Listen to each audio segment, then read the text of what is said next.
All right, amen. Welcome back to God's house. Once again, it's great to have each and every one of you here again tonight. And we want to especially welcome our deaf interpreter who is here this evening.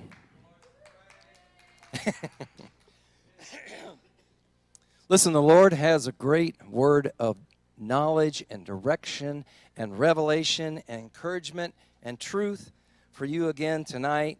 At the end of Pastor's lesson, we'll continue to receive our first fruits, annual first fruits offering, and testimonies of financial blessings and answers to prayer are being received, because that is what happens when you extend your faith and trust in the Word of God. Amen. Amen. As I also said last week in regards to the first fruit offering, if you need to stretch that out over a couple weeks' time, that's perfectly understandable, and it's perfectly fine for you to be a good steward. Also, Pastor and Cindy, as Pastor said, need to travel back to Kansas in 2 weeks, so please mark your calendar now that there'll be no Saturday night service April 22nd. Yes, be sure and write that down. April 2-2. So we'll have a service on Tuesday night, April 18th at 7 o'clock. No service on April 22nd. We'll have church on the 18th at 7 o'clock. We have several families that watch by internet, so can you shout out really loud, welcome? Welcome! Whoop, whoop. Miss Cindy and a few others are out tonight because that bug, she was actually going to Kansas City. She was on her way to Kansas City, had to turn around in O'Fallon, Missouri. Didn't want to get little people sick over there. The clinic I work in. She is supposed to be watching by internet live stream tonight, but she also may be in bed. Okay. Well, you can watch from bed.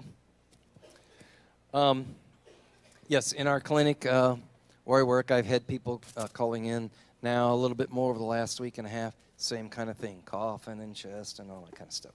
But we thank God for healing. Amen? Yes, when amen. Jesus died on the cross, he did two things. His blood cleansed us from all unrighteousness, and his broken body healed us. You're fine. You're fine. Thank you so much. With all that being said, let's pray. Father, we thank you for your word tonight. We thank you for the ability to come together and to praise your name and to worship you. We are so grateful to you, Lord. We Amen. thank you for Yes, your he is. presence. And when you show up, it is that sweet anointing that we sense in your house. Now, Father, as your word comes forth, we pray that that anointing would be on our pastor. Father, that his words would not be his words, but they would be your words. We receive from you tonight now, in Jesus' name. Amen. Amen. Jessica, go get my iPad plugged in your office. I just realized I don't have it here. All right. Praise the Lord. It's good having each of you back. Pastor Mark, can you put that fan on high and scoot it close to me? Because I made the mistake. Cindy said, you didn't wear your contact lens. You don't want to wear those glasses. You're going to work up a sweat because it's on the side. No, other side. There you go. Right there, that little knob. Till you get to high. And can you scoot it as close as you can? Oh, that is awesome. I'm having hot flashes. There's a reason why they call it menopause, because men created it. The women ought to be saying, yes, you did.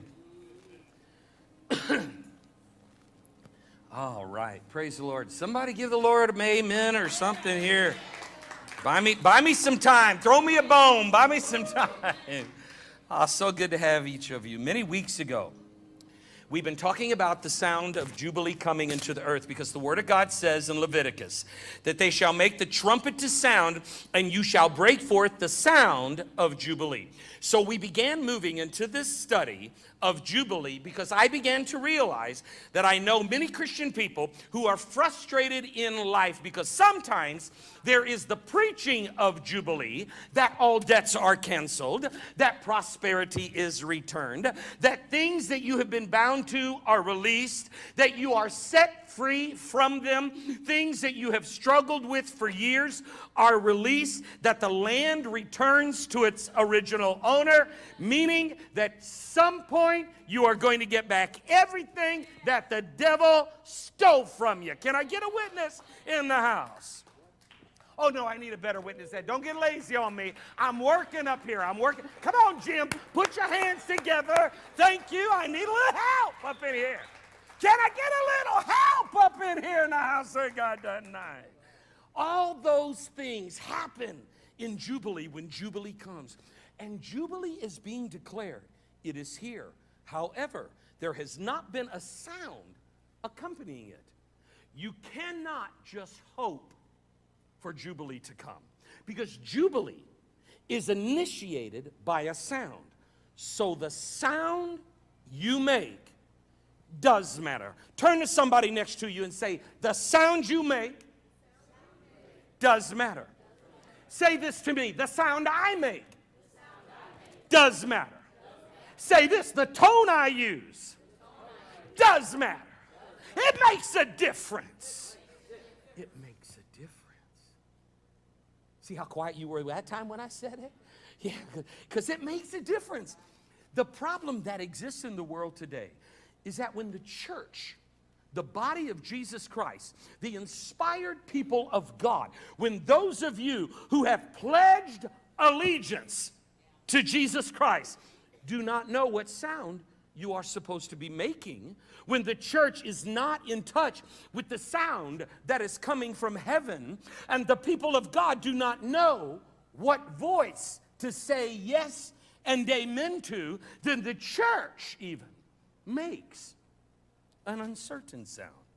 And even though pastors will preach and teach about Jubilee coming, Jubilee does not come, because the sound that is needed for Jubilee to come is not being made. What I'm saying here is how all of this relates now to you personally, is that the people talk about being people of victory, but you can't tell whether they're winning or losing. And you know I'm right about this, because you even see a lot of Christian people, many of them, who you can't tell whether they're winning or they're losing by the life they live, especially by all the crazy stuff you see them posting on Facebook. But the good news, shout the good news. Say it again, the good news. The good news is that the prophet Isaiah prophesied it many, many hundreds, thousands of years ago. And it has come to us now through time in 2017 that we should speak comfortably to Jerusalem that her warfare is over. The warfare is over. Say the warfare is over.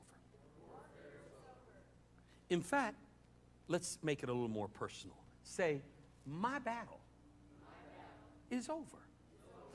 God sent me on assignment several months ago to proclaim to the church of God that the battle is over, that the people of the house of God are stepping into their quantum blessing and into a time and into a season of Jubilee, that they are stepping into a season of prosperity. Can I find at least one yes and amen in here?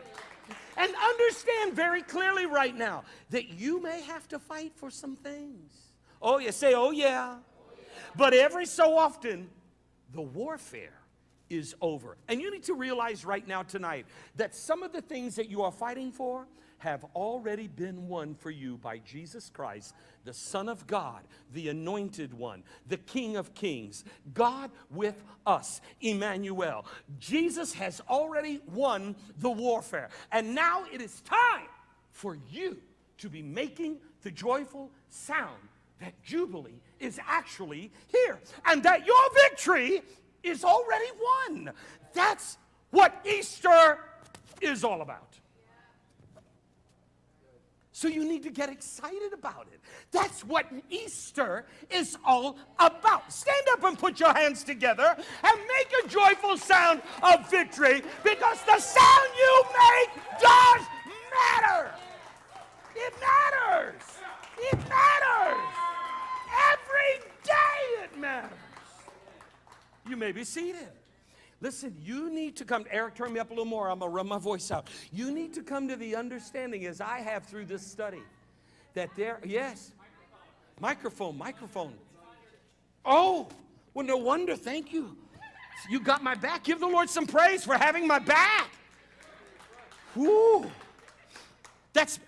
See, you learned the last time when my zipper was down and you didn't tell me. This time you told me the mic. Come on, congregation. You need to come. See, right now, Dee and Larry down in Texas, Ree and Larry are down in Texas now just laughing. You got to get that because they were here when that happened. You need to come to the understanding, as I have through this study, that there are certain things. Say certain things. Say not everything. Certain things. Certain things that cannot be released. You need to get this. Certain things cannot be released until the proper sound for that thing is released. The scriptures teach you this all throughout it, from page to page. And you know it's true. You know it's true. If all you do is make the sound of defeat, then all you are going to experience is defeat. If all you ever do is make the sound of victimization, then you will always be a victim. If the only sound you make is the sound of sorrow, then you will always be experiencing sorrow. If all you do is make the sound of disappointment, then all you are going to experience is disappointment. But when you choose, when you decide to reach down into the depths of your spirit and become one with Jesus Christ, and you begin making a sacrifice of praise, because there are times when it is a sacrifice, because all the world is coming crashing in. You've lost almost everything you could have ever had, and it all seems impossible. But when you become intentional about initiating the sound of Jubilee, then victory comes. When you choose to becoming a part of the Word of God and the family of God and the kingdom of God, here it comes. Everything changes. Every area of your life changes for good. This is also a reason why the first fruit offering that we have been receiving at this time every year for over the last 20 years is so important, because it is a biblical principle found throughout the Word of God that every time, say every time, not some of the time, every time. That every time a sacrifice is made unto the Lord, when there is a sowing of seed into the soil of the kingdom of God, a reward from God is granted, because God is a rewarder of those who diligently seek Him as He is. So Jubilee is initiated by an intentional sound and on purpose sound. Now, if you had lived back then in Bible times, in the years coming up to Jubilee, you would have been indoctrinated and you would have been educated as to what Jubilee meant. You would know 7 Sabbaths, 7 years times 7. And on the 50th year, it would be the year of Jubilee. You would know what all of that meant as it relates to your transactions and to your debts and to your dealings with each other, because you would know what Jubilee is. But here is the important truth in it. The knowledge of it does not do anything until the sound is made. This means that you can know that you are supposed to be blessed. You can know that God wants to deliver you. You can know that God has blessings in store for you. Listen close now. But the knowledge of it and the making of the sound is not the same. This is why, oh church, please, this is why your belief system does matter. I heard something today from the internet, someone teaching and talking about what is happening in our world today. There is a movement that you need to become aware of. That now there is a mentality and a belief system that the enemy is bringing into the world that says this: you are not male and you are not female. You are whatever you believe. Now, wait a minute. If that is true, then that means that the sky is not blue. Because for me, it is yellow.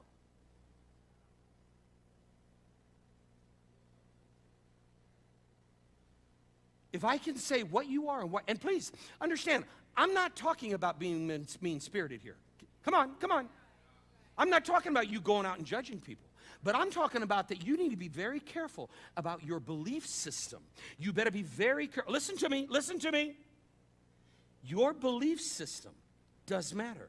This is why you have to become aware of the voices that you say yes and amen to.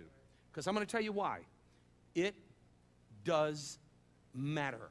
Because when you truly believe something, the sound that you make is different. When your sound changes, your world changes. Everybody in here tonight needs to grab a hold of this truth right here. When your sound changes, your entire world changes. When your sound changes from being defeated to being an overcomer, your world changes. You can take that to the bank. When your sound changes from being depressed to being joyful, your world changes. When your sound changes from being a victim to becoming a conqueror, your world changes. King David said in the Word of God, blessed are they that know the joyful sound. What sound do they know? A joyful sound, not a divisive sound, not a depressed sound, not a confused sound, not a sound of defeat, not a complaining sound, not a pity poor me party sound, not at all.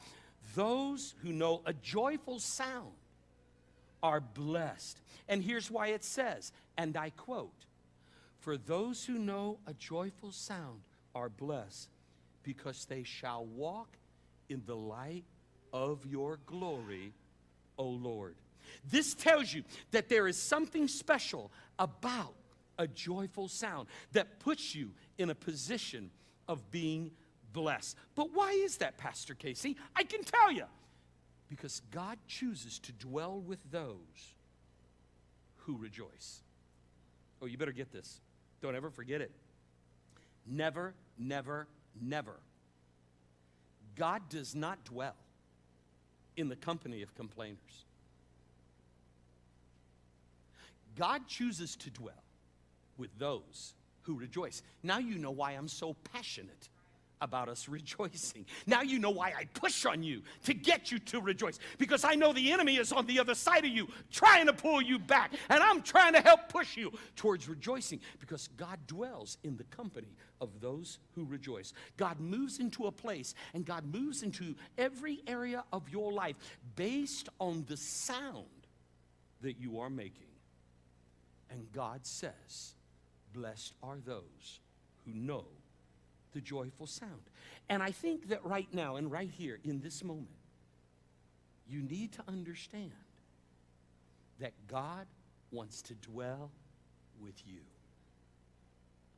So as you move each moment of every day, see, when you go home today, I used to do this for you. I used to write little things down for my sermon, and I'd laminate them because if it was laminated, it was from God, especially if it had a magnet on it that you could put it on the fridge. And you know what? I've had to stop doing that because you need to take some initiative yourself. Right? Let me tell you something. You should right now, and I'm pushing on you. Every one of you right now should have a little notebook in your hand and a pen or a pencil, because I can promise you I will say something within the next 45 minutes that can change your life. But watch.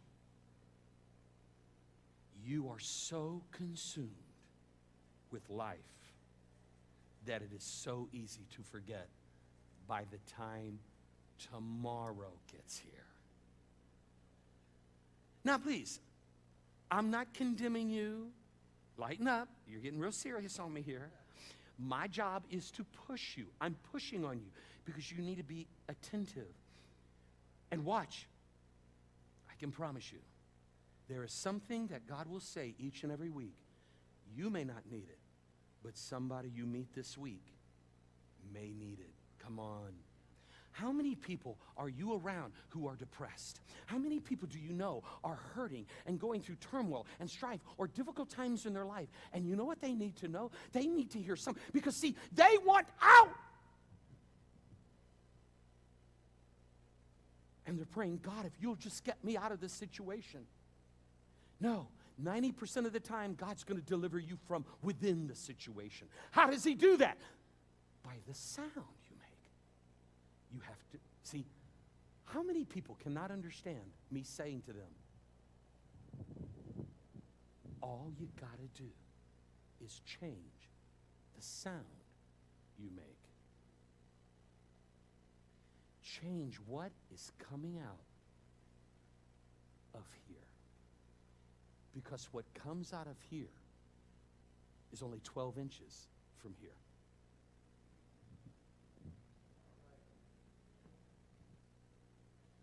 You see, I want everyone who comes in contact with you to be blessed with an overflow of blessing by being connected to us for the sake of Jesus Christ. Over the past several weeks now, we have discovered that the highest order of God is to have oneness. Everybody right now, shake a little bit. Stand, please stand with me real quick. Just stand real quick. I need to wake you up. Stand real quick, shake a little bit, turn around, shake somebody's hand, look at him and say, here comes the good part. All right, now you may be seated. Sit up real tall. Sit up tall. Slide your booty back into the back of the seat and sit up tall. See, I know, I do that. I slouch. Slide your booty back till it touches the back of the seat. Because here we go. Over the past several weeks, we have discovered, listen to me, there are many Christians who don't understand this or know this. We have discovered that the highest order of God is to have oneness.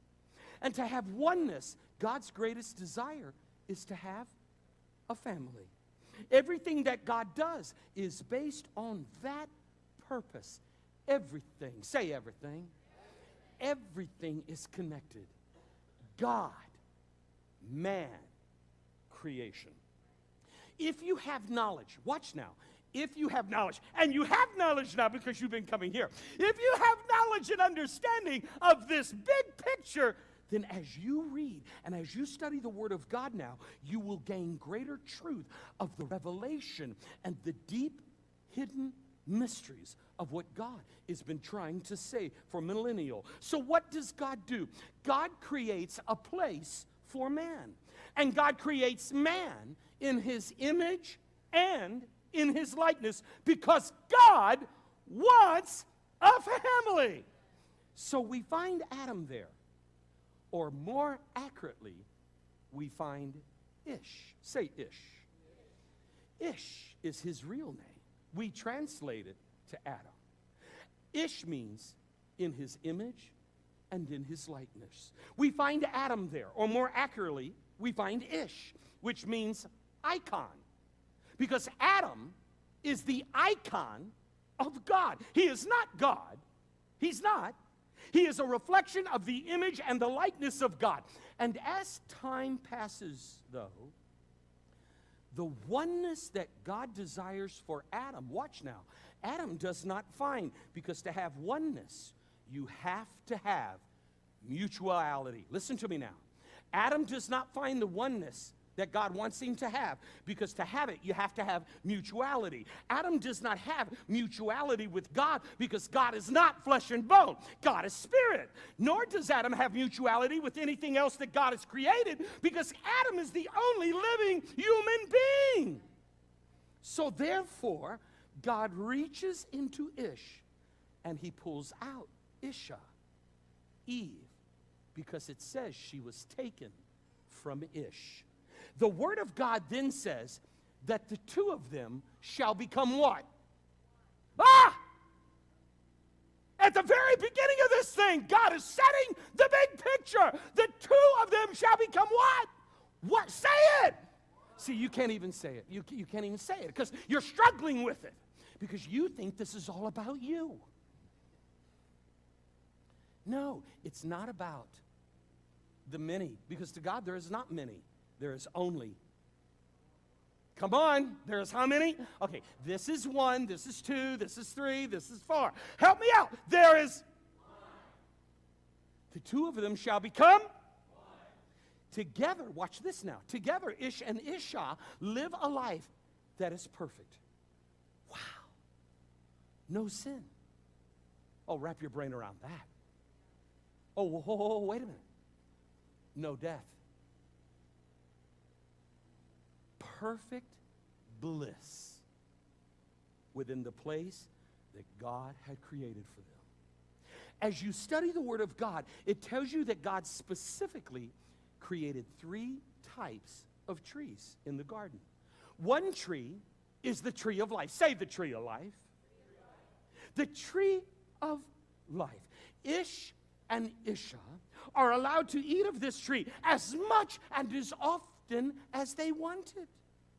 Another tree that God specifically created was the tree of good and evil. Say the tree of good and evil.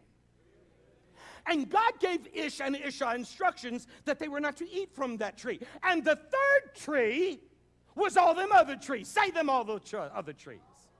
And it says that all them other trees were pleasant and good. So let me ask a question.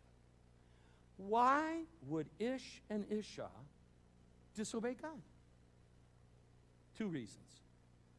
First, because the enemy of God does not desire oneness. The devil loves division. This is why in your life, every moment of every day when you are awake, the enemy is always trying to pull you away from God. The devil loves division. The devil despises unity. The devil loves conflict and strife. Secondly, I think Eve ate of the tree because she was not satisfied. Had she been eaten from all them other trees, especially that tree of life? Now, please, granted, hindsight is 20/20. Okay, I know that. Had it been me, I think I would have been eaten from that tree of life at every opportunity possible I could get. The tree of life sounds like a good tree. The warning, though, that you can extrapolate from what happens is that if you will focus your time and if you will focus your energy on eating from the Word of God and listening to it, then you will not be spending as much time listening to all them other voices that are seeking to acquire real estate in your mind. And you will not be so easily tempted to disobeying God and losing the best that God has for you. And you thought you couldn't learn anything relative to Eve for your life today. When Isha, or Eve as we commonly call her, falls prey to temptation by the enemy of God, and she eats of the tree. Watch, I love this. When Eve eats of the tree,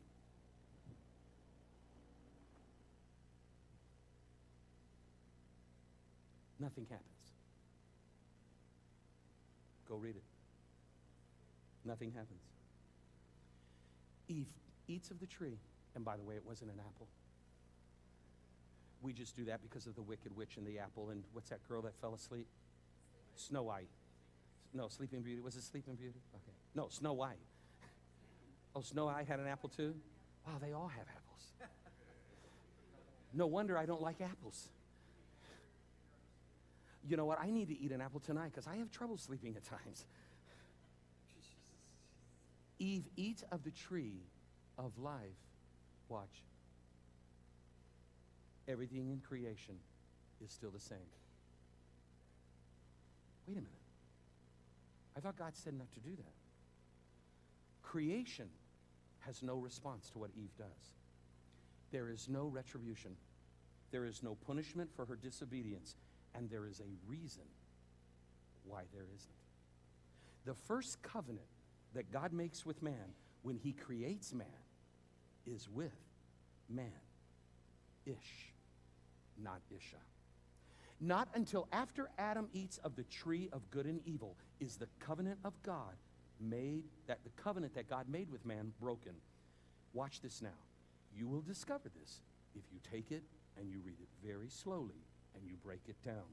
Now, because of Adam's disobedience, what happened? Ready? Here it comes, the big picture. Oneness is broken. Ish and Isha have broken the oneness that they have with God. And now, everything changes. And everything now reacts. For the first time, think about this. We do not know exactly how many years or decades pass that Adam and Eve walk with God in the garden. We do not know that for certain. You see, we read it and we think it's instantaneous, like in a movie. This is not something that just happens all of a sudden. And for the first time now, man is experiencing what it means to be without God. The concept of other and the concept of being separate enters into existence because oneness is now broken.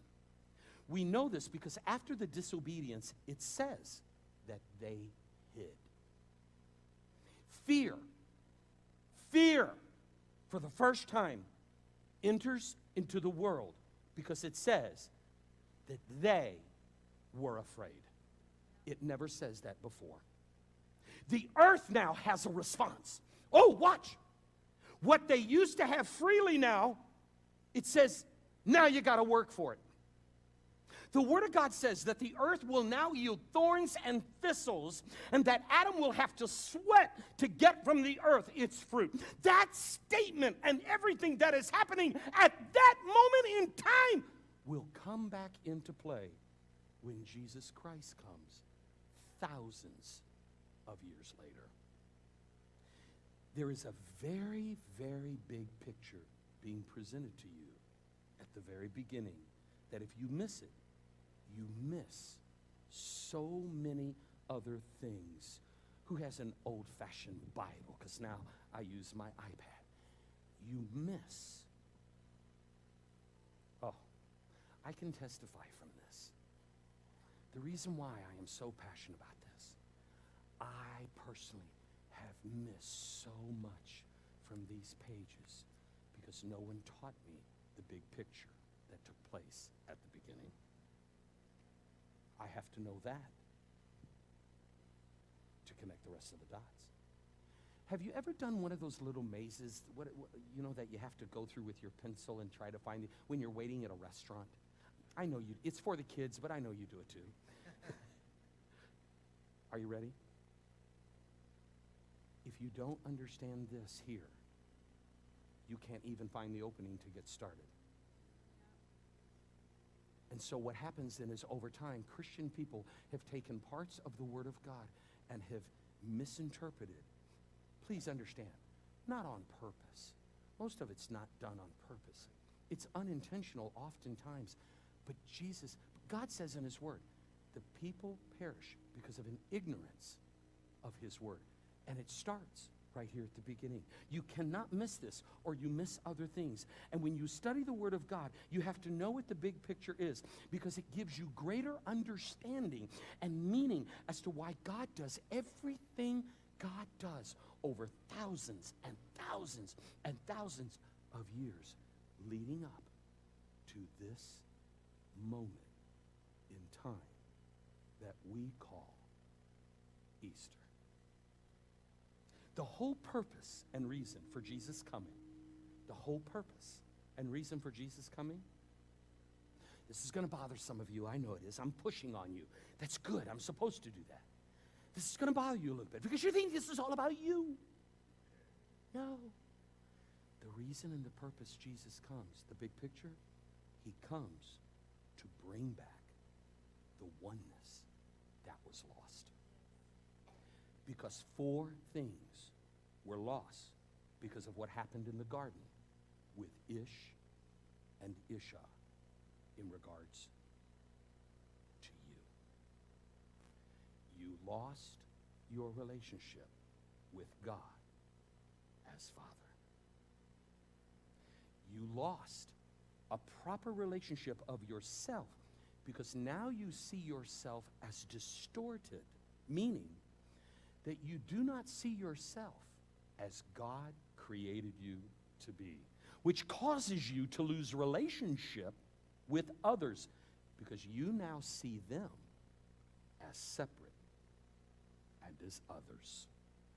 And you lost the oneness that you had with creation because you were created and you were called by God to have dominion over the earth.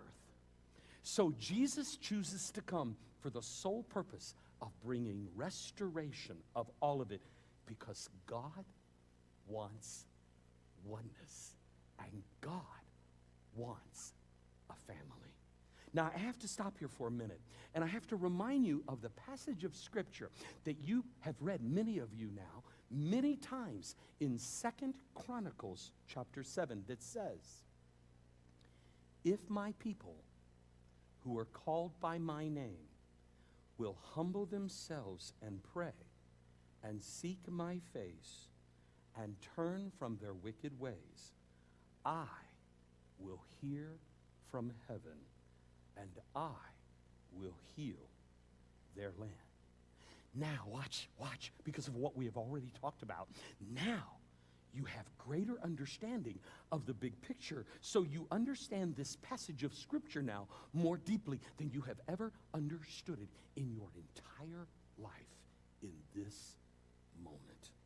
In fact, if you were to do a study where Christianity flourishes in the world and where Islam flourishes, you will find out that the land does have a response.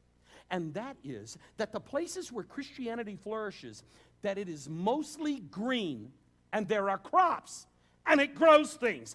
But where Islam flourishes, it is desert and rocks. And that is not a coincidence. And don't read over the passage of Scripture too fast either, because if you do, you will miss the big point that it is making.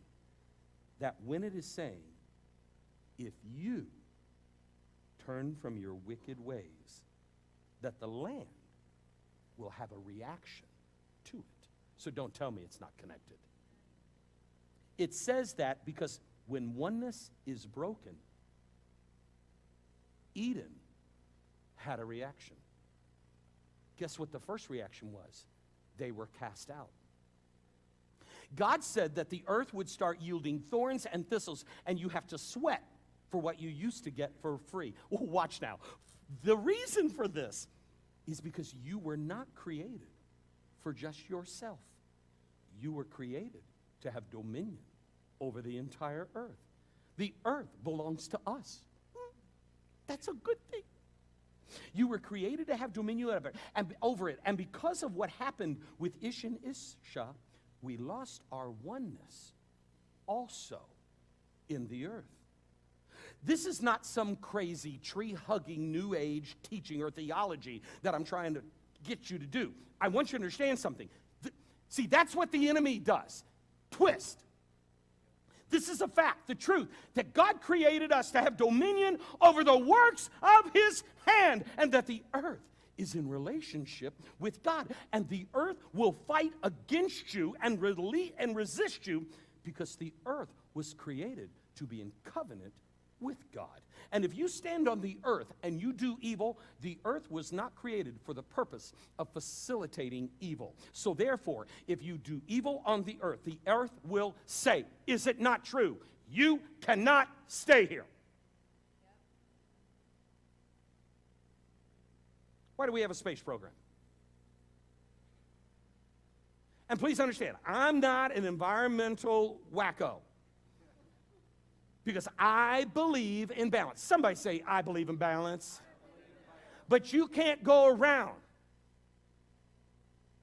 and harming the earth and think there will be no reaction. Come on. So now you have a deeper understanding. Watch now. Now you have a deeper understanding. Oh, I love this stuff. Now you have a deeper understanding as to why when Moses and Aaron get the 10 Commandments, remember? And they're coming down the mountain. They'll be coming down the mountain when they come. They're coming down the mountain. And as they're coming down the mountain back into the camp,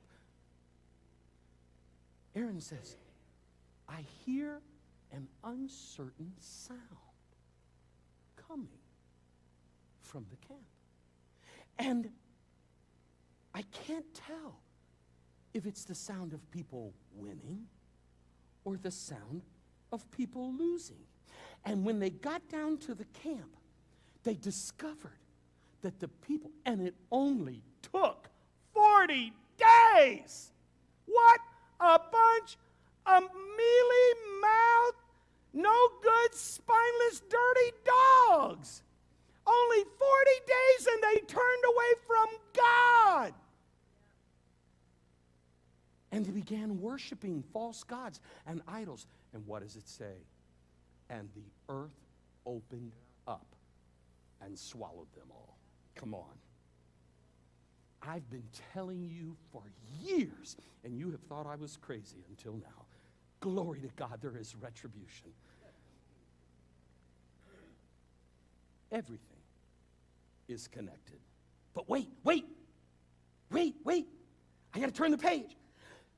Don't also miss the part of the passage of Scripture where God says, turn to somebody and say, you may not like this part. It said, because I have heard Christian people quote this passage of Scripture for years. Have you not, Christina? You've been in church? If my people, which are called by my name, will humble themselves and pray. And guess what they forgot to read?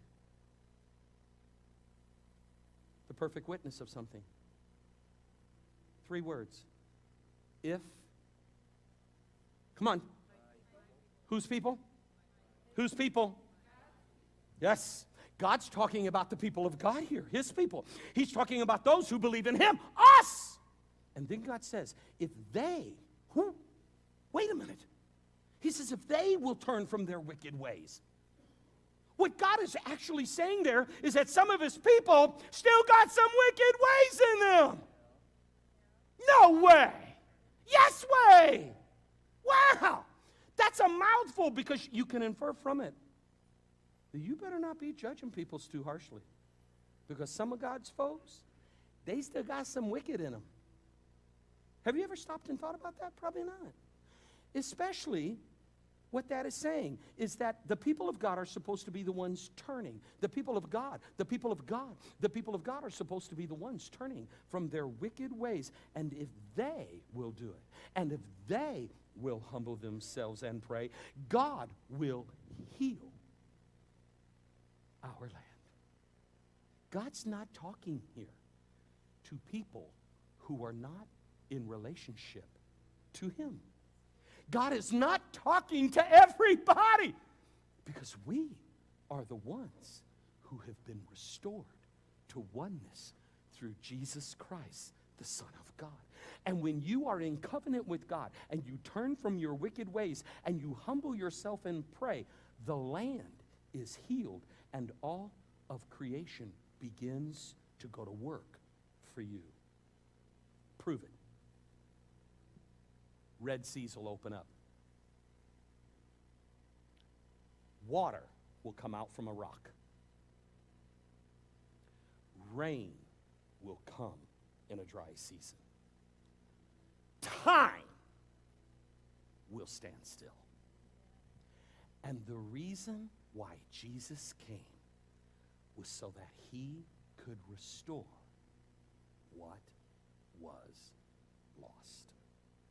And everything that Jesus does, watch, everything that Jesus does while here on earth is necessary because of what took place thousands of millennia before with Ish and Isha. But more accurately, theologically, because of what happened with the first Adam.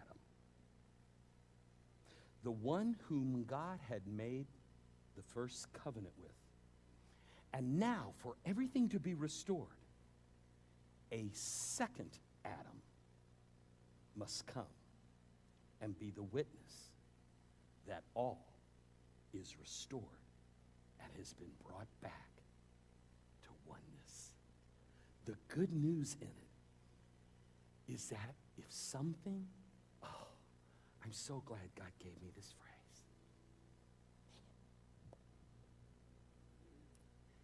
It blesses my spirit.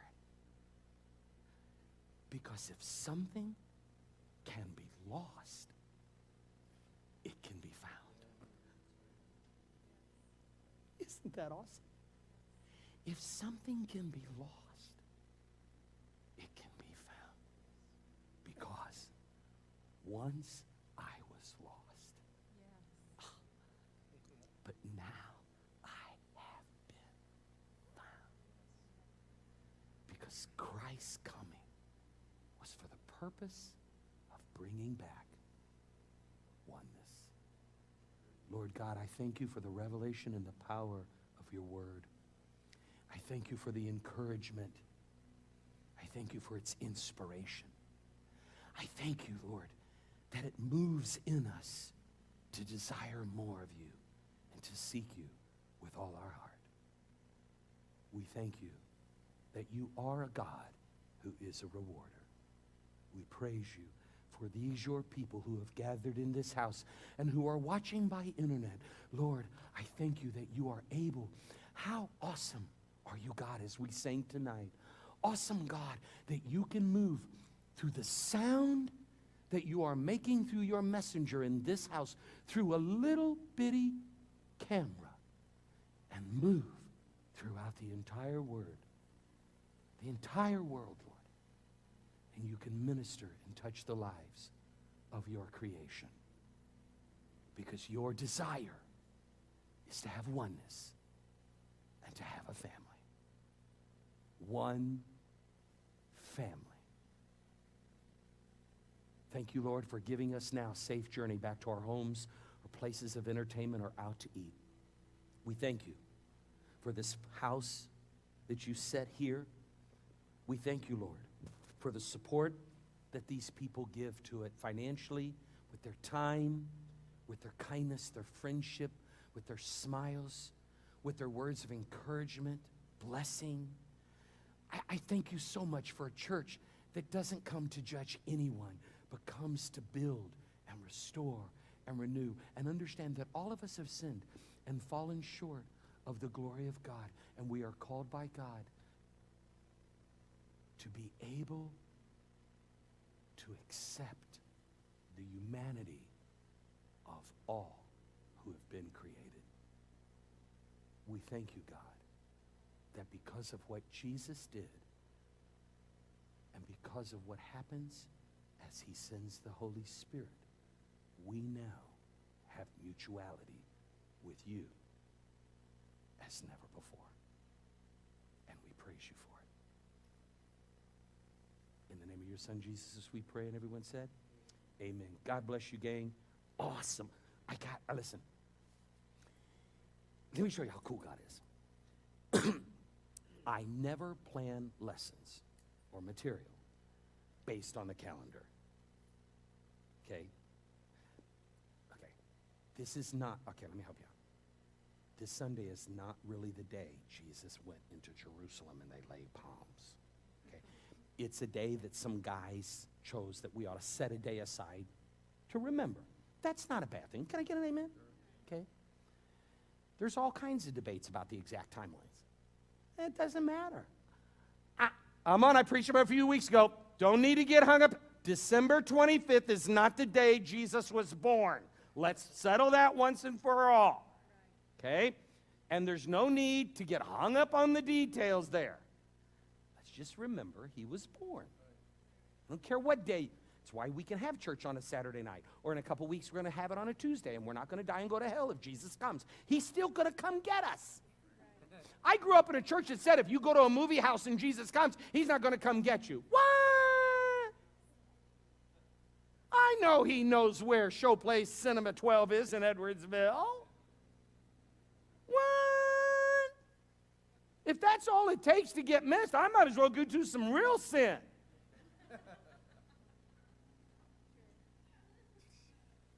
Oh, let me help you out. And I taught on this a few weeks ago.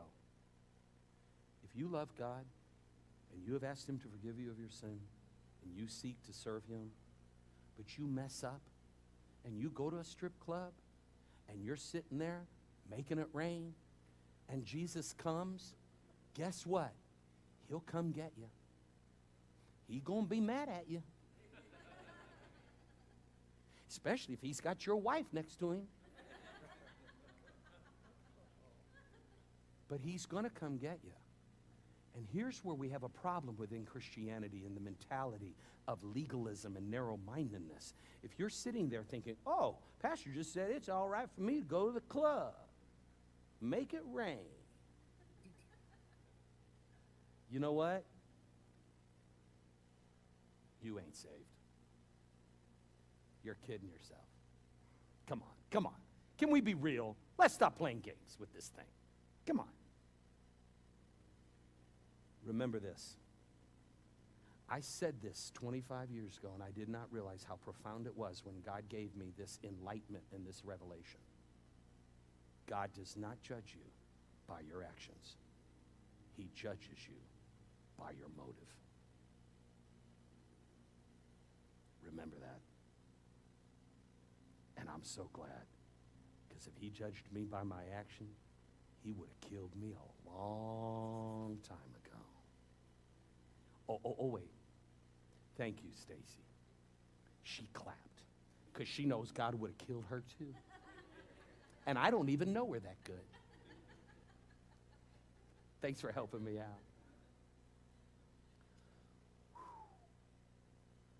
I now remember where I was going. Squirrel.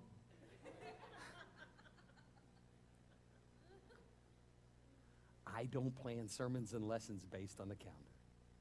Watch this. God did this. This is an intentional setup by God to have this lesson set for tonight. And the lesson that's coming next week, oh, this is why I don't do it by calendars. You want to know why? And I say this all the time, and you guys have been around a long time, and you hear me.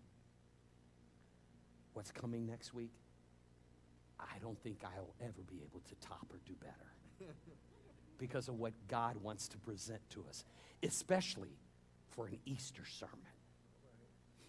So don't call it an Easter sermon, because next year I don't need to be on that kind of pressure. Okay, and next year when it comes Easter, it comes and goes, and goes, man, he didn't say nothing about Easter this year. We don't get hung up on those details. I just want to present what God presents, because here's what I know.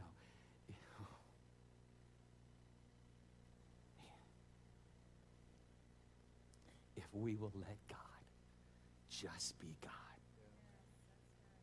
he's got this. God, give him some praise. Can you do that? Oh, get out of here and go home. Go get something to eat. Some of you look like you're starving.